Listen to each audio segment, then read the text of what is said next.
Hello friends, எல்லோருக்கும் வணக்கம். Welcome to young investor channel. ஆக்சுவலாக டுடே மார்க்கெட்டை பார்த்துருப்பீங்க. மார்க்கெட் பார்த்தீங்கன்னா பொழந்து கட்டிட்டாங்க. இன்னைக்கு நிஃப்டி 50 பார்த்தீங்கன்னா ஆக்சுவலாக மார்க்கெட் நல்லா அடிச்சிருந்தாங்க. பட் க்ளோசிங் வந்து கொஞ்சம் கம்மியாக இருக்குது. ஸோ நிஃப்டி 50 பார்த்தீங்கன்னா 108 பாயிண்ட்ஸ் நெகட்டிவ், சென்செக்ஸ் வந்து 426 பாயிண்ட்ஸ் நெகட்டிவ்ல க்ளோஸ் பண்ணியிருக்காங்க. நிஃப்டி பேங்க் வந்து 379 பாயிண்ட்ஸில் க்ளோஸ் பண்ணியிருக்காங்க. நிஃப்டி ஐடி 387 பாயிண்ட்ஸ் நெகட்டிவ்ல க்ளோஸ் பண்ணியிருக்காங்க. பிஎஸ்சி ஸ்மால் கேப் பார்த்தீங்கன்னா 375 பாயிண்ட் நெகட்டிவ்ல க்ளோஸ் பண்ணியிருக்காங்க.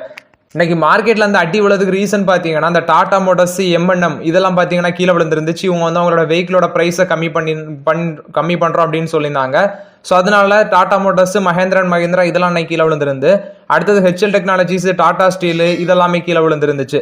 ஸோ இந்த மாதிரிப்பட்ட ஷேர்லாம் கீழே விழ. அடுத்து பாத்தீங்கன்னா இவங்க சொக்கலிங்கம் அப்படிங்கிற ஒருத்தர், இவர் வந்து எக்கனாமிக்ஸ் ரிசர்ச் அப்படிங்கிற ஒருத்தர்.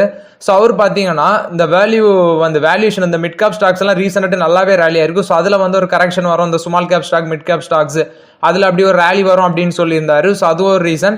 நெக்ஸ்ட் பார்த்தீங்கன்னா பட்ஜெட்டோட நர்வஸ், அதுக்கு அடுத்தால இந்த பேங்க் ஸ்டாக்ஸ் எல்லாமே ப்ரெஷரில் இருக்கு. ஆர்பிஐ வந்து என்ன சொல்லியிருந்தாங்கன்னா, ரிசர்வ் பேங்க் ஆஃப் இந்தியாட்ட ஒரு அப்டேட் வந்துருந்துச்சு. அவங்க ஒரு அலாம் ரைஸ் பண்ணியிருந்தாங்க. பேங்க் அக்கௌண்ட்ஸ்ல பார்த்தீங்கன்னா இந்த ஃப்ராட்லண்ட் டிரான்சாக்ஷனுக்கு, லேக் ஆஃப் ஃப்ராட்லண்ட் டிரான்சாக்ஷனுக்கு இந்த அக்கௌண்ட்ஸ் எல்லாம் யூஸ் பண்ணியிருக்காங்க அப்படின்னு சொல்லியிருக்காங்க. இந்த லோன் சம்பந்தமாட்டு லேக்ஸ் ஆஃப் அக்கௌண்ட் வந்து ஃப்ராட்லண்ட் ஆக்டிவிட்டிஸ்க்கு யூஸ் பண்ணியிருக்காங்க. ஸோ அப்படி சில நியூஸ் எல்லாமே வந்துருந்துச்சு. ஸோ அது எல்லாமே பார்த்தீங்கன்னா மார்க்கெட்ல பிரதிபலிச்சிருக்கு. இன்னைக்கு மார்க்கெட் கீழே விழதுக்கு இந்த மாதிரிப்பட்ட சில ரீசன்ஸும் இருக்கு. நெக்ஸ்ட் பார்த்தீங்கன்னா ரெண்டு பவர் ஃபினான்ஸ் கம்பெனிஸ், ஒன்று வந்து ஆர்இசி லிமிடெட், இன்னொன்று பார்த்தீங்கன்னா பவர் ஃபினான்ஸ் கார்பரேஷன்.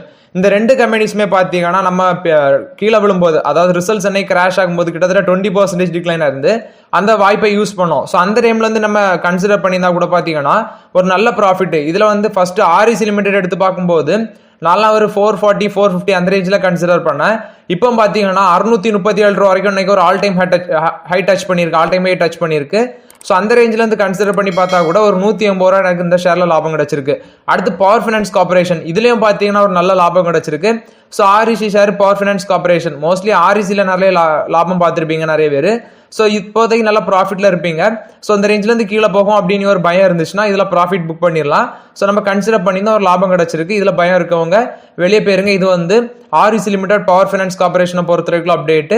இப்போ நம்ம கன்சிடர் பண்ணதுல ஒரு நல்ல லாபம் கொடுத்துருக்கு. ப்ராஃபிட் புக் பண்ணவங்க, விருப்பம் இருக்கவங்க புக் பண்ணிக்கோங்க. நெக்ஸ்ட் பார்த்தீங்கன்னா கொச்சின் ஷிப்யார்டு. ஆக்சுவலாக அந்த ஷேர் இன்னைக்கு நெகட்டிவ்ல இருந்துச்சு. இந்த ஷிப் பில்டர்ஸ் கம்பெனிஸ் எல்லாமே வந்து ரீசெண்டாக 2 நாள் நெகட்டிவ்ல தான் இருக்கு. இதில் மேசகான் ஷிப் பில்டர்ஸ் இன்னைக்கு எடுத்து பார்க்கும்போது 5217 ரூபா வரைக்கும் போயிருக்கு டவுனு. ஸோ 5363 ரூபா அந்த ரேஞ்சில் க்ளோஸ் பண்ணியிருக்காங்க. ஸோ ஓவராலாட்டு என்ன தெரியுதுன்னா இந்த ஷேர் நல்லாவே பீக்ல இருக்கு. ஆக்சுவலாக நல்லா ரேலியா இருக்கு. ஸோ இந்த ரேஞ்சில் இன்வெஸ்டர்ஸ் ப்ராஃபிட் புக் பண்றாங்க. அதே மாதிரி தான் கொச்சின் ஷிப்யார்டு 2741 ரூபா இன்னைக்கு க்ளோஸ் பண்ணியிருக்காங்க. அது டவுன் பார்த்தீங்கன்னா 2670 வரைக்கும் போயிருக்கு. ஸோ இதுவும் பார்த்தீங்கன்னா கவனமா இருங்க. அடுத்து வந்து garden ship builders and engineers limited, இதுவும் பார்த்தீங்கன்னா நல்லாவே ரேலியா இருந்து ரீசெண்டாக உங்களுக்கே தெரியும். இன்னைக்கு 2426 ரூபா லோ போனது 2481 ரூபா அந்த ரேஞ்சில் க்ளோஸ் பண்ணியிருக்காங்க. 2% அடிச்சிருக்காங்க. நெக்ஸ்ட் கொச்சின் ஷிப்யார்டு 1% மேல நெகட்டிவ், மேசகான் ஷிப் பில்டர்ஸ் வந்து 2% மேல அடிச்சிருக்காங்க. ஓவரால் இந்த ஸ்டாக் எல்லாம் பார்த்தீங்கன்னா கொஞ்சம் கேர்ஃபுல்லா இருங்க. நல்லாவே ரேலியா இருக்கு. இன்வெஸ்டர்ஸ் வந்து ப்ராஃபிட் புக் பண்றாங்கன்னு நினைக்கிறேன். இது வந்து ஷிப் பில்டர்ஸ் கம்பெனிஸை பொறுத்த வரைக்கும் அப்டேட். நெக்ஸ்ட் பார்த்தீங்கன்னா ஹெச்டிஎஃப்சி பேங்க். இந்த பேங்க் வந்து இன்னைக்கு கீழே விழுந்துருந்துச்சு. ரீசன் பார்த்துருப்பீங்க. போஃபா பார்த்தீங்கன்னா அந்த ஸ்டாக் வந்து டவுன் கிரேட் பண்ணியிருக்காங்க. ஆக்சுவலாக பைல இருந்து பை கால்ல இருந்து நியூட்ரலுக்கு இப்போ மாத்திருக்காங்க. அந்த கால பையில இருந்து நியூட்ரலுக்கு மாத்திருக்காங்க. ஸோ டார்கெட் பிரைஸ் பார்த்தீங்கன்னா ரெடியூஸ் பண்ணியிருக்காங்க. 1850 ரூபால இருந்தது இப்போ 1830 வந்து அவங்க குறைச்சிருக்காங்க. ஸோ இதுல இருந்து பார்க்கும்போது பார்த்தீங்கன்னா ஹெச்டிஎஃப்சி பேங்க் ரீசெண்டாக ஒரு நல்ல லாபம் கொடுத்துருந்துச்சு. அதுக்கப்புறம் ஹெச்டிஎஃப்சி பேங்க் கிராஷ் ஆகிட்டே தான் இருக்கு. 1740 ரூபா வரைக்கும் அந்த சம்திங் போன ஷேர் இன்னைக்கு பார்த்தீங்கன்னா 1628 ரூபா அந்த ரேஞ்சுக்கு வந்தாச்சு. இன்னைக்கு 1620 ரூபா வரைக்கும் ஒரு லோ போயிருக்கு. ஸோ இந்த ஸ்டாக் பிப்ரவரிலேருந்து பார்த்தீங்கன்னா ஒரு 20% ரேலியாக இருந்துச்சு. ஓவரால் அந்த ஸ்டாக் பார்த்தீங்கன்னா 1600 ரூபா கீழே விரைவில் வர சான்சஸ் இருக்குன்னு நினைக்கிறேன். ஸோ நம்ம எகைன் ஒரு 1500 கீழே வந்துச்சுன்னா ஸ்லோவா ஹெச்டிஎஃப்சி பேங்க்ல அக்யூமுலேஷன் பண்ணலாம். இது ஹெச்டிஎஃப்சி பேங்கை பொறுத்த வரைக்கும் அப்டேட். இவங்க இந்த ஸ்டாக் இன்னைக்கு ப்ரெஷர்ல இருக்கிறது ரீசன் பார்த்தீங்கன்னா போஃபா வந்து டவுன் கிரேட் பண்ணியிருக்காங்க. பைல இருந்து நியூட்ரல் கொடுத்துருக்காங்க. இது வந்து ஹெச்டிஎஃப்சி பேங்க்ல வந்து அப்டேட்.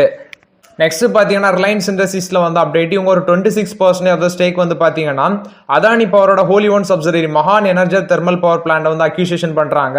ஸோ இது வந்து பார்த்தீங்கன்னா 600 மெகாவாட் யூனிட் உள்ள மகான் எனர்ஜன் லிமிட்ல இருக்கிற அந்த தெர்மல் பவர் பிளான்ட்டை இவங்க அக்யூர் பண்றாங்க அப்படின்னு சொல்லியிருக்காங்க. அதானி பவரோட ஹோலி ஓன் சப்சிடரி தான் அந்த மகா எனர்ஜன். இவங்க பார்த்தீங்கன்னா ஒரு 20 year long term power purchase agreement 500 megawatt உள்ள 20 year long term power purchase agreement வந்து ரிலையன்ஸ் இண்டஸ்ட்ரீஸ் கூட போட்டிருக்காங்க இந்த மகான் எனர்ஜன் லிமிடெட் வந்து.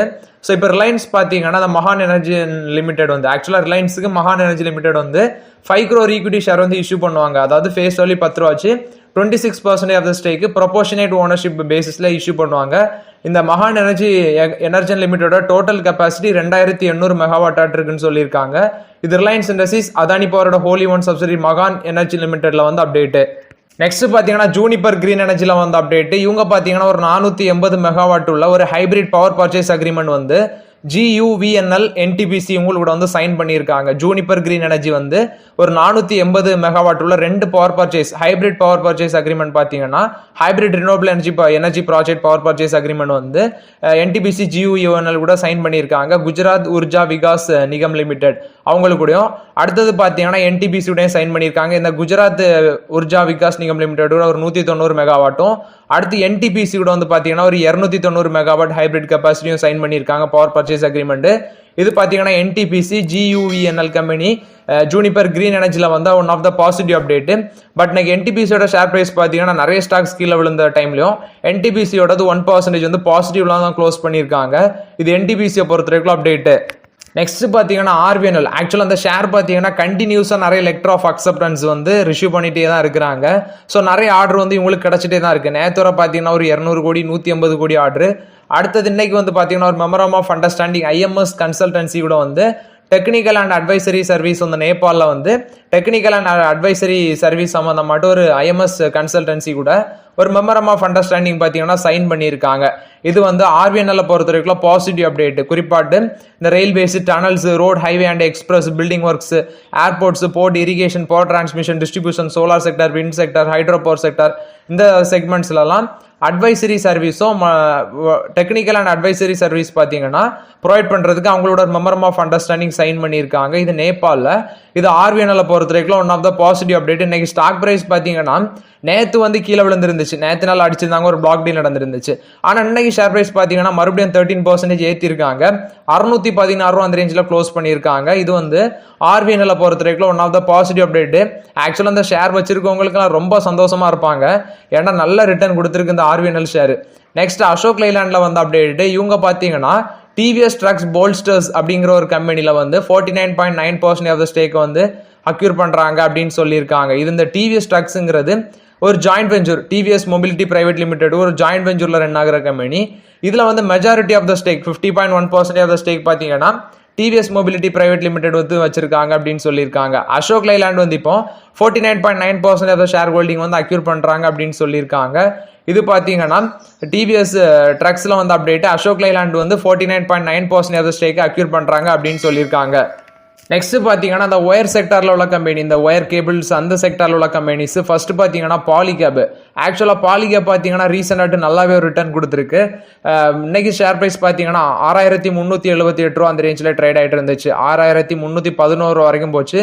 ஒரு 1% மேலே நெகட்டிவ்ல க்ளோஸ் பண்ணியிருக்காங்க இந்த பாலிகேப். ஆக்சுவலாக 2023 ஒரு 18 மாதம் நம்ம எடுத்து பார்த்தோம்னா 151% இந்த ஸ்டாக் வந்து ரேலியாக இருக்குது. அடுத்தது இந்த ஃபினோலெக்ஸ் கேபிள்ஸ், இது வந்து பார்த்தீங்கன்னா 193% ரிட்டர்ன் கொடுத்துருக்கு. அதே செக்டரில் இந்த KEI industries and dynamic cables பார்த்தீங்கன்னா 200% மேலே ரிட்டர்ன் கொடுத்துருக்கு. ப்ரிசிஷன் ஒயர் அந்த கம்பெனி வந்து 124% ரிட்டர்ன் கொடுத்துருக்கு அப்படின்னு சொல்லியிருக்காங்க. இது பார்த்தீங்கன்னா இந்த கேபிள்ஸ் கம்பெனிஸில் வந்து அப்டேட்டு. நெக்ஸ்ட் பார்த்தீங்கன்னா ஹேவல்ஸ் இந்தியாவில் வந்து அப்டேட். ஆக்சுவலாக இவங்க பார்த்தீங்கன்னா அந்த ராஜஸ்தானில் இருக்கிற ஆல்வார் யூனிட்டோட மேனுஃபேக்சரிங் கெப்பாசிட்டியை டபுள் பண்ண போகிறாங்க. கேபிள் மேனுஃபேக்சரிங்கோட கெப்பாசிட்டியை டபுள் பண்ண போகிறாங்க டிமாண்டை ஃபேஸ் பண்ணுறதுக்காண்டி அப்படின்னு சொல்லியிருக்காங்க. இப்போ 32.9 lakh கிலோமீட்டர் ஆனுவல் ப்ரொடக்ஷனாக இருக்கிறத 74.1 lakh கிலோமீட்டர் ஆட்டு இன்க்ரீஸ் பண்ணுறாங்க அப்படின்னு சொல்லியிருக்காங்க ப்ரொடக்ஷனை. இதுக்கு வேண்டி அவங்க பார்த்தீங்கன்னா 375 கோடி வந்து இன்வெஸ்ட்மெண்ட் பண்ணுறாங்க அப்படின்னு சொல்லியிருக்காங்க. மார்ச் 2026 அதை டபுள் பண்ணுவாங்க அப்படின்னு சொல்லியிருக்காங்க. 375 கோடி வந்து அவங்க இதுக்கு வேண்டி இன்வெஸ்ட்மெண்ட் பண்ணுறாங்க அப்படின்னு சொல்லியிருக்காங்க. இது ஹேவல்ஸ் இந்தியா கொடுத்த அப்டேட்டு. இந்த பிளான்ட் பார்த்தீங்கன்னா கிட்டத்தட்ட அவங்களோட டோட்டல் இதில் வந்து 70% ஆஃப் த கெப்பாசிட்டி ஆப்ரேட் பண்ணுது அப்படின்னு சொல்லியிருக்காங்க. இது வந்து ஹேவல்ஸ் இந்தியா கொடுத்த அப்டேட்டு. ஆக்சுவலாக ஹேவல்ஸ் இந்தியாவோட ஷேர் பிரைஸ் இன்னைக்கு எடுத்து பார்த்தீங்கன்னா 1927 ரூபா அந்த ரேஞ்சில் க்ளோஸ் பண்ணியிருக்காங்க. ஒரு ஃபிளாட் பாசிட்டிவ்ல க்ளோஸ் பண்ணியிருக்காங்க. 1898 ரூபா வரைக்கும் டவுன் போன ஷேரு, அப்புறம் 1927 ரூபா அந்த ரேஞ்சில் ஒரு ஃபிளாட் பாசிட்டிவ்ல க்ளோஸ் பண்ணியிருக்காங்க. ஓவராட்டு நான் அந்த சொன்ன அந்த செக்டார் ஸ்டாக்ஸ் எல்லாமே பார்த்தீங்கன்னா நல்லாவே ரேலி ஆயிருக்கு. இப்போதை கை வைக்க முடியாது. இதான் அந்த கேபிள் ஒயர் கம்பெனிஸை பொறுத்த வரைக்கும் அப்டேட்டு. நெக்ஸ்ட் பார்த்தீங்கன்னா பாரத் ஹெவி எலக்ட்ரிகல்ஸ் லிமிடெட்ல வந்து அப்டேட்டு. ஆக்சுவலாக அந்த ஷேர் பார்த்தீங்கன்னா 328 ரூபா அந்த ரேஞ்சில் ட்ரேட் ஆகிட்டு இருக்கு இன்னைக்கு மார்க்கெட்டில் க்ளோஸ் பண்ணியிருக்காங்க. ஸோ நெகட்டிவ்ல தான் க்ளோஸ் பண்ணியிருக்காங்க. இந்த ஸ்டாக்கு பார்த்தீங்கன்னா பிரபுதாஸ் லீலாதர் வந்து டார்கெட் ப்ரைஸ் கொடுத்துருக்காங்க. ஆக்சுவலாக ரெடியூஸ் ரேட்டிங் கொடுத்துருக்காங்க. இந்த ரேஞ்சிலேருந்து 264 ரூபா வரைக்கும் வந்து ஷேர் வரும் அப்படின்னு சொல்லியிருக்காங்க பாரத் ஹெவி எலக்ட்ரிகல்ஸ் லிமிடெட். இது பிரபுதாஸ் லீலாதர் கொடுத்த update. Next JSW MG motors பார்த்தீங்கன்னா இவங்க ஒரு ஜாயிண்ட் வெஞ்சரில் தான் ரன் பண்ணிட்டு இருக்காங்க. இவங்க ஷெல் அப்படிங்கிற ஒரு கம்பெனியோட பார்ட்னர்ஷிப்பில் வராங்க. இவி இன்ஃப்ராஸ்ட்ரக்சர் ப்ராஜெக்ட் சம்பந்தமாட்டு தான். இந்தியாவில் இந்த இவி சார்ஜிங் இன்ஃப்ராஸ்ட்ரக்சர் அமைக்கிறதுக்காண்டி இந்த பப்ளிக்ல பார்த்தீங்கன்னா இவி சார்ஜிங் இன்ஃப்ராஸ்ட்ரக்சர் அமைக்கிறதுக்கு வேண்டிய இந்த எலக்ட்ரிக் வெஹிக்கிள்ஸுக்கு இந்த ஷெல் அப்படிங்கிற ஒரு கம்பெனி கூட வந்து பார்த்தீங்கன்னா இவங்க வந்து பார்ட்னர்ஷிப்பில் வராங்க. இது வந்து ஜேஎஸ்டபிள்யூ எம்ஜி மோட்டார்ஸை பொறுத்த வரைக்கும் பாசிட்டிவ் அப்டேட்டு. நெக்ஸ்ட் இன்ஃபோசிஸ்ல வந்து அப்டேட்டு. இன்ஃபோசிஸ் பார்த்தீங்கன்னா இன்னைக்கு 1650 ரூபா சம்திங் அந்த ரேஞ்சில் க்ளோஸ் பண்ணியிருந்தாங்க. இந்த ஸ்டாக்ல வந்து நியூஸ் பார்த்தீங்கன்னா இவங்க ஒரு 5 இயர் கொலாபரேஷன்ல வராங்க செக்டர் அலாம் அப்படிங்கிற ஒரு கம்பெனியோட. யூரோப்ல வந்து இவங்க ஒரு லீடிங் வந்து செக்யூரிட்டி ப்ரொவைடர் கம்பெனியா இருக்கிறாங்க. ஸோ இவங்க கூட ஒரு 5 இயர் கொலாபரேஷன்ல வராங்க இந்த செக்டர் அலாம் அப்படிங்கிற ஒரு கம்பெனியோட. இது வந்து பார்க்கும்போது அந்த கிளவுட் பேஸ் சொல்யூஷன் ப்ரொவைட் பண்ற பேசிஸ்ல தான் வராங்க. ஸோ இந்த கம்பெனி வந்து பார்த்தீங்கன்னா one of the global investment KKR அப்படிங்கிற கம்பெனி தான் ஓன் பண்றாங்க இந்த செக்டர் எல்லாமே. ஸோ அவங்களோட 5 இயர் பார்ட்னர்ஷிப்ல வராங்க இந்த VI cloud base solution provide பண்றதுக்கு வேண்டி. இது இன்ஃபோசிஸ்ல வந்த பாசிட்டிவ் அப்டேட். பட் அந்த பார்ட்னர்ஷிப் சொல்லியிருக்காங்க. பட் அதோட வேல்யூ எந்த ரேஞ்ச் வேல்யூ அதெல்லாமே அவங்க சொல்லலை. இது வந்து இன்ஃபோசிஸ்ல வந்து அப்டேட்டு. ஸோ ஓகே ஃப்ரெண்ட்ஸ், ஆக்சுவலாக அந்த வீடியோவில் சில இம்பார்ட்டன்ட் அப்டேட்ஸ் எல்லாமே பார்த்தோம். இந்த வீடியோ உங்களுக்கு பயனுள்ளதாக இருந்துச்சுன்னா லைக் பண்ணுங்கள், சப்ஸ்கிரைப் பண்ணுங்கள், கமெண்ட் பண்ணுங்கள். Okay friends, thank you.